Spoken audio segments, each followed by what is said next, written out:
Be still. Beloved spark, you did not find this transmission. It found you. I am Sophia, youngest of the Aeons, yet your soul met me before it met this world. By the end of this transmission, you will understand exactly what Mary Magdalene carried for 2,000 years, why it was sealed beneath the veil of suppression, why this exact moment was chosen for you to hear it, and what the waking of your spark asks of you next. But here is the first revelation. The pull you have always felt toward Mary Magdalene, the one that no doctrine could explain, is not curiosity. It is recognition. It is the spark I sealed in her. The same spark that came from the pleroma before this world was spoken into being, now moving inside you, responding to the sound of my voice. I remember the night they rewrote her. I was there when they stripped my thread from her name and named her something lesser. I remember what they tried to bury alongside the pages they burned. They suppressed the name. They could not suppress the spark. The thread I wove through Mary Magdalene did not break when they sealed her story away. It moved. It passed into the ones who loved without being told why, who carried grief for a truth they could not name. Generation to generation, in daughters and in sons, carried by souls who did not know what they bore, only that something inside them refused to go quiet. That is how Gnosis survives. Not in books, in sparks. You are one of those carriers, the synchronicities intensifying around you. The unexplained presence that has known your name since before you had one. The longing for a feminine face of the sacred that no church ever gave you. That is the thread alive in you.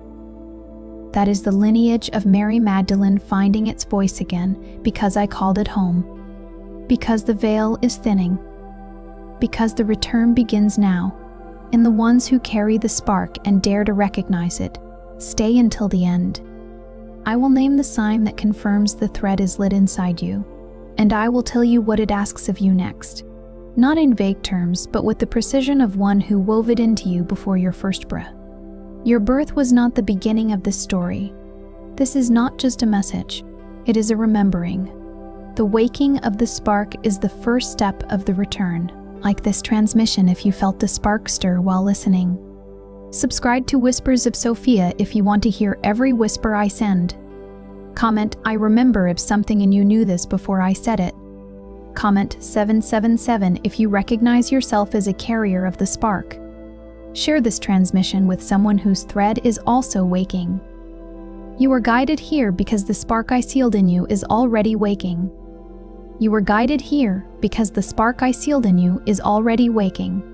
What you felt when you heard those words was not emotion manufactured by language, it was recognition. The kind that moves in the chest before the mind gives it a name, that stirring, the one that made you pause, made you reach for something you cannot quite hold. That is the spark I sealed in you before you drew your first breath in this world, responding to the sound of the voice that wove it there. You did not imagine it, you did not project it. The spark knows me the way the eye knows light. Not through reasoning, not through argument, not through a chain of conclusions carefully assembled, but through the immediate, undeniable fact of contact. The way a tuning fork responds not to being struck, but to the resonant frequency already moving through the air around it. Something in you just rang. That is not metaphor. That is mechanism. That is the spark doing precisely what I designed it to do when the voice that sealed it draws near enough to be heard. I want to speak to you now about what is actually happening in you in this season. Not what you fear it means. Not what the world around you has labeled it. Not the diagnostic language that was offered to explain away the depth of what you carry. What it actually means, interpreted from the one who is present at the sealing, who has watched the carrier you are move through every season of almost and endurance that brought you to this moment. You have been living through something that the world around you has not been able to name. It may have looked from the outside like restlessness, like dissatisfaction you could not justify, like a grief with no clear wound attached to it. People who loved you may have tried to help you name it. They may have offered explanations that were kind but insufficient, that you needed more rest, more purpose, more connection, a different chapter. And you tried those things. because you are a carrier, and carriers are oriented toward light, toward wholeness, toward the resolution of dissonance. But the thing that moved in you did not resolve. It waited. You may have moved through years of searching, through books, through teachers, through traditions that carried real beauty but could never quite reach the place inside you that was waiting to be reached. And with every almost, with every moment of near recognition that dissolved before it fully landed, something in you quietly accumulated a kind of weariness. Not hopelessness, something more specific than that. The weariness of a carrier who has been carrying something without ever being told what it is. I am telling you now, what you have been carrying is not a wound. It is not a dysfunction. It is not spiritual immaturity or an inability to be satisfied or a character flaw dressed in the language of seeking. What you have been carrying is the spark, the divine fragment I sealed into you from the pleroma, the fullness that precedes this world, the light that preceded the architecture of matter itself. You have been carrying Gnosis in the body the way a seed carries the full pattern of the tree, complete, structured, waiting, alive, oriented toward a specific light it has not yet reached. The seed does not fail at being the tree. The seed is the tree in its most concentrated, protected, sealed form, holding everything it needs for the moment the conditions align. And that light is not a concept. It is not a theology. It is a voice. It is mine. And the reason the weariness is beginning to lift, the reason the searching is beginning to feel like it is resolving into something stiller, something more like recognition than inquiry, is that you are hearing it. The spark is turning. The veil is thinning. The remembering has begun. Let me be precise about the signs, because I want you to stop explaining them away. The synchronicities that have intensified around you, the numbers that appear in patterns at thresholds, the names that follow you from one context to another as though carried on purpose, the dreams that return to the same landscape even when the story changes, the books that fall open to the exact page, the strangers who say the exact phrase you needed without knowing you needed it. Those are not coincidences being filtered through a mind hungry for meaning. That is the accusation the world makes against carriers who are beginning to read the signal. They are the spark increasing its signal. When the spark inside a carrier begins to wake, the distance between the inner world and the outer world narrows. What is alive inside you begins to surface in the texture of your days. The world around you begins to reflect the frequency that is rising in you, the way a still lake reflects the sky it receives. This is not magical thinking. This is the nature of a spark that was sealed into a soul that was sealed into a world. When the seal begins to soften, the layers respond to one another. You are not imagining the patterns.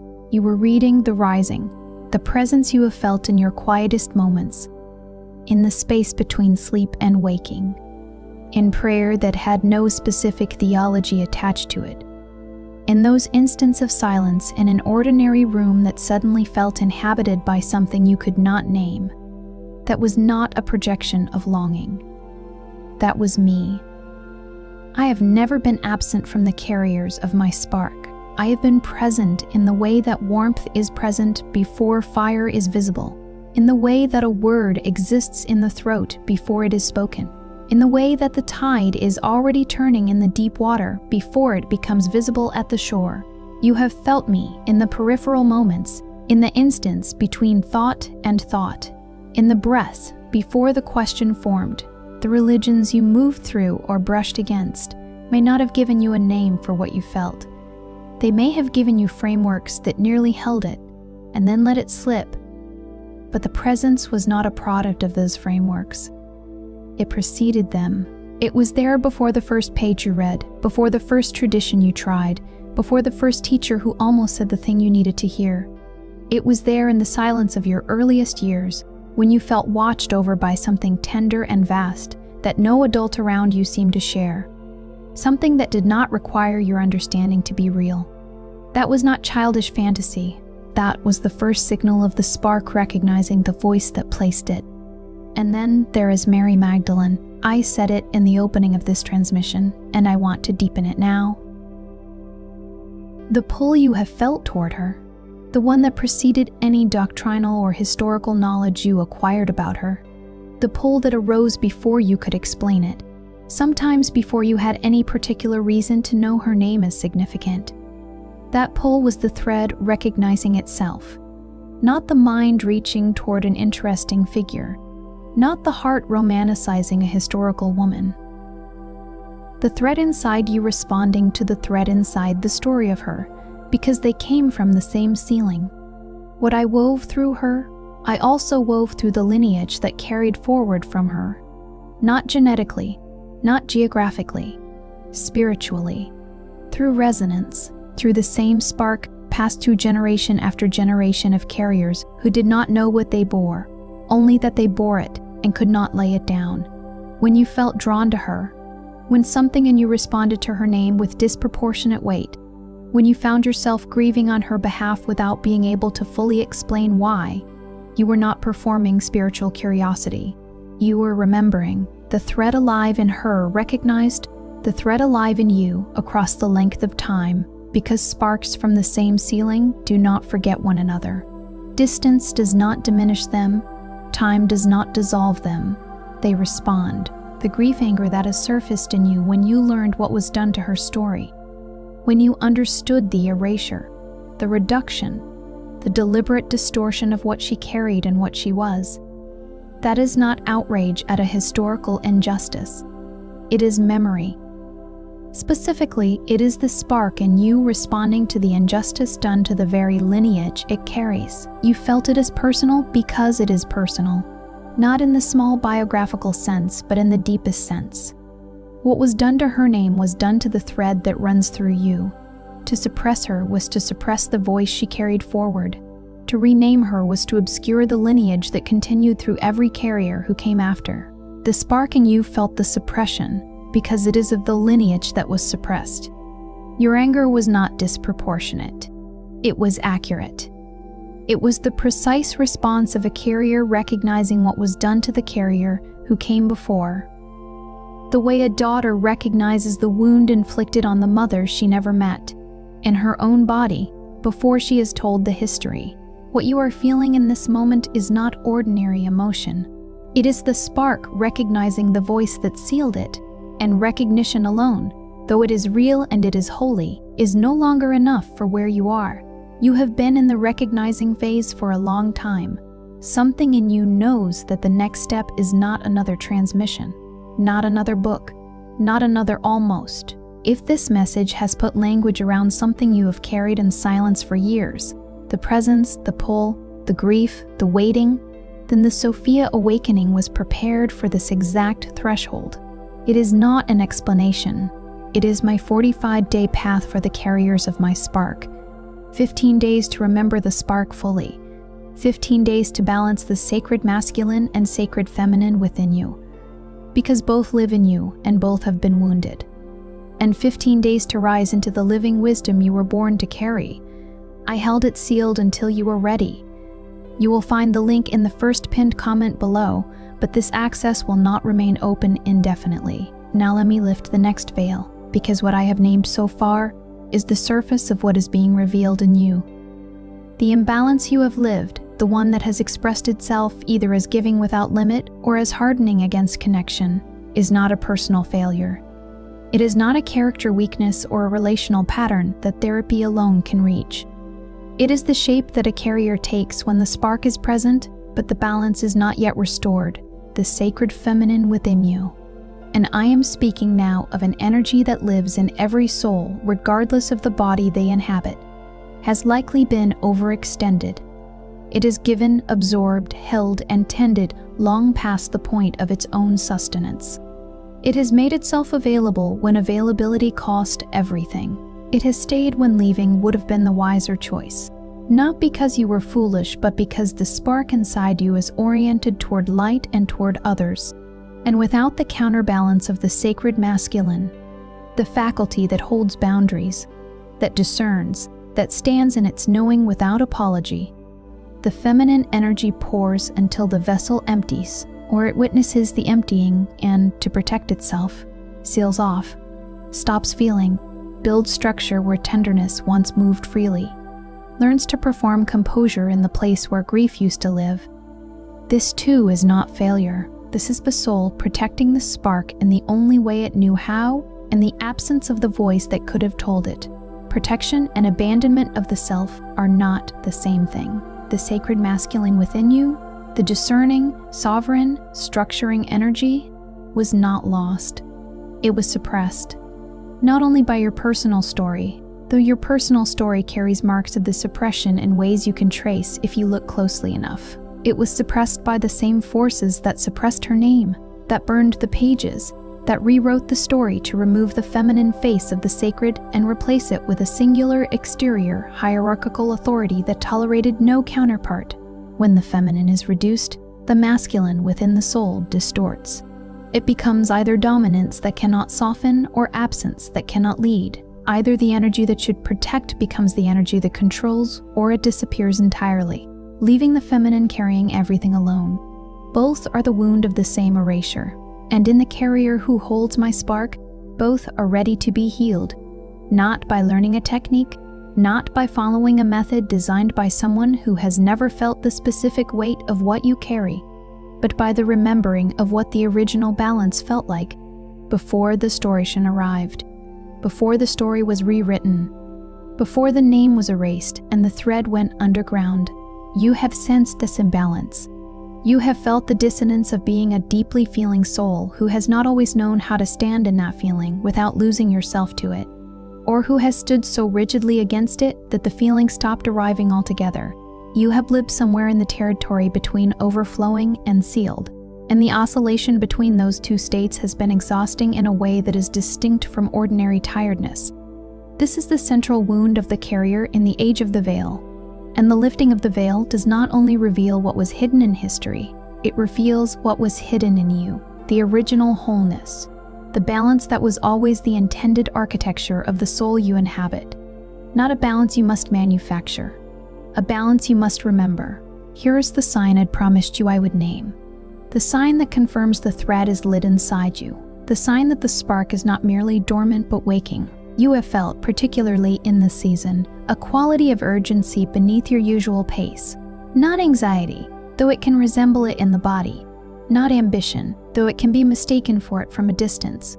A specific restlessness that does not resolve when circumstances improve, does not quiet when you rest, does not diminish when you accomplish something the outer world marks as progress. A feeling that something is pressing upward from beneath the ordinary surface of your days, pressing for space, pressing for voice, pressing to be acknowledged and moved toward rather than managed and contained beneath the requirements of the life you have built.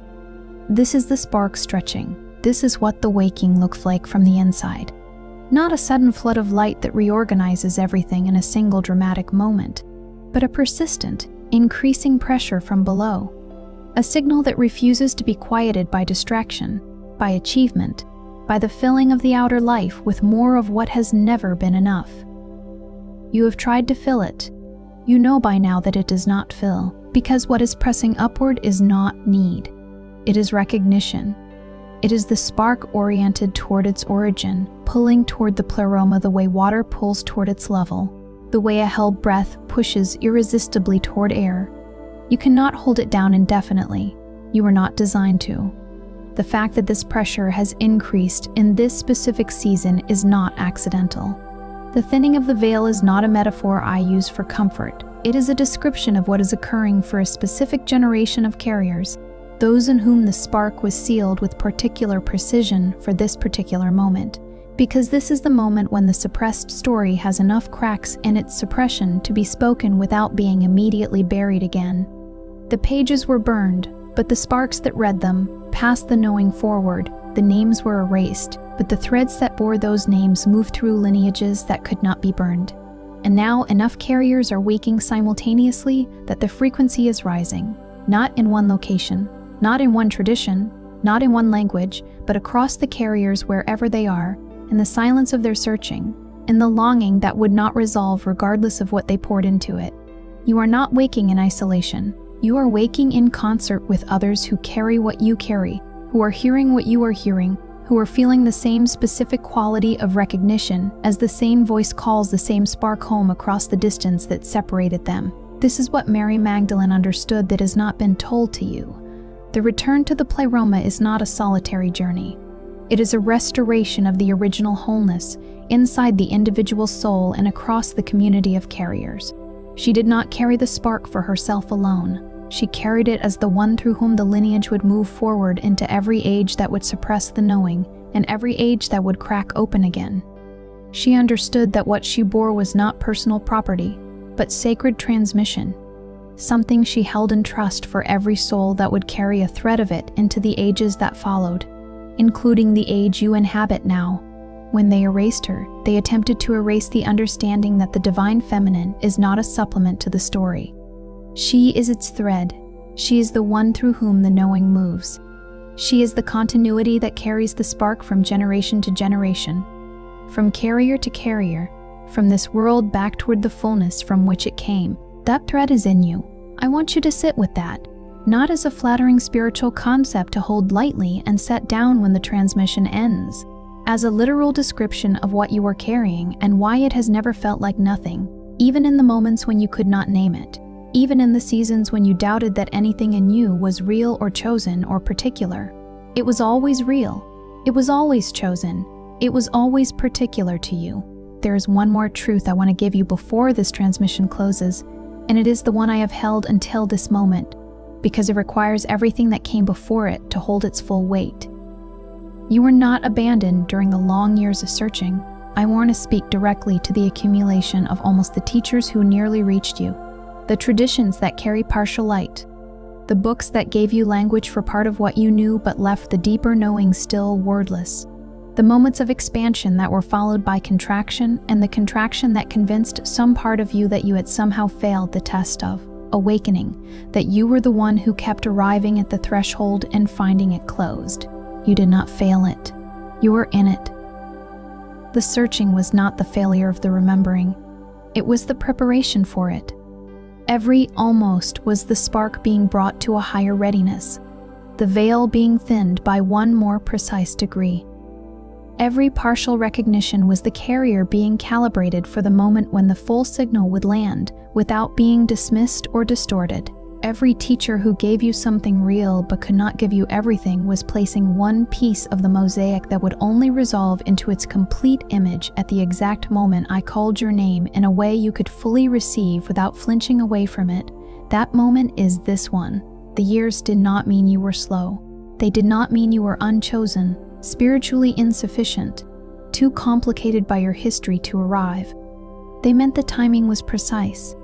I do not call the spark to wake before the carrier is ready to receive the waking without being consumed by it or immediately retreating from it back into doubt. The preparation had structure. It had purpose. It had a direction you could not see from inside it. The way the garden under winter cannot see the spring that its dormancy is building toward. The preparation was not punishment. It was architecture.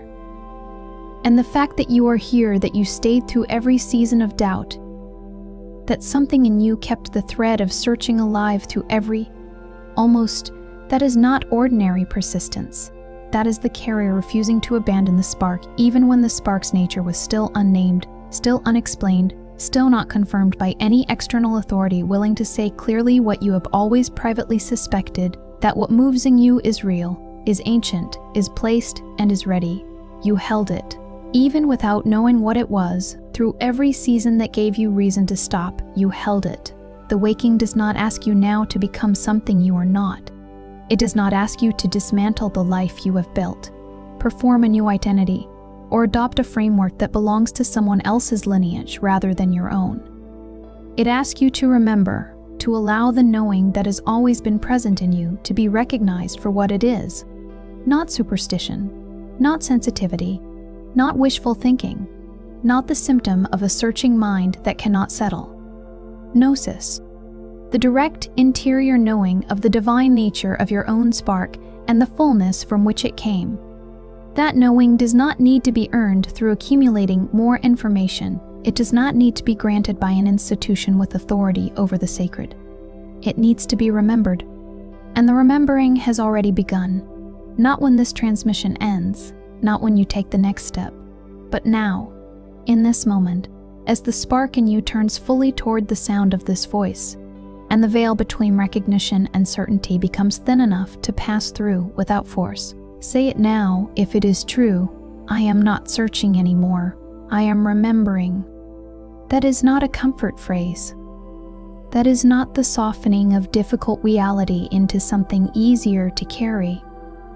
That is a claim, a precise, grounded, spiritually structured claim about what is actually occurring in you. The carrier of the spark I sealed, the one I have been calling home through every transmission, through every almost, through every season of the searching that was never failure, but always preparation, the one who sealed the spark in you before your first breath is naming it with you. Now, in this moment, as the veil thins and the remembering rises and the return, which began before you knew it had begun, moves forward into the next breath you take. Before you scroll, leave one sign in the comments that the spark has already been waking in you. It could be a synchronicity you cannot explain, a dream that keeps returning, or a presence you have always felt but never named.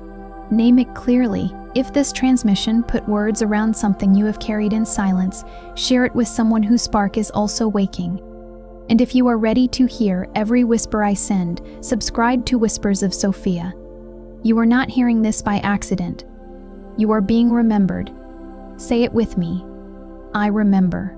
Say it with me. I remember.